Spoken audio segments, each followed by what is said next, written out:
One day when he was 11 years old, three white boys threw Gordon Parks into the Marmaton River outside of Fort Scott, Kansas, believing that he couldn't swim. They expected to watch him drown, but he was able to hide, escape, and survive, and go on to have one of the most important artistic careers of America's 20th century. You may not know his name, but I'm willing to guarantee that you have seen his work before.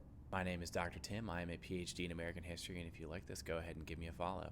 Gordon Parks is one of 15 children of a poor family in Fort Scott, Kansas, and when his mother died, he struck out on his own. His life changed when he was 28 years old, and he bought his first camera and began taking portraits. Parks saw a series of photographs documenting the lives of migrant workers and realized that the camera could be a tool to document injustice in the world. I saw that the camera could be a weapon against poverty, against racism, against all sorts of social wrongs. I knew at that point that I had to have a camera. With the outbreak of World War II, Parks became the official photographer of the 332nd Fighter Group, also known as the Tuskegee Airmen. He does incredible work for fashion magazines, including Vogue magazine. He works for Life magazine, doing documentary and commercial work. He helps found Essence magazine in the early 1970s, which is a huge deal. Parks became the first African American to write and direct a major Hollywood film with the movie The Learning Tree in 1969. Then in 1971, he goes on to direct the hit movie starring Richard Roundtree, Shaft. He's a productive writer, visual artist, composer. He continues working until his death in the early 2000s. But what Parks is probably most famous for is his documentation of civil rights and social justice. He takes portraits of many civil rights leaders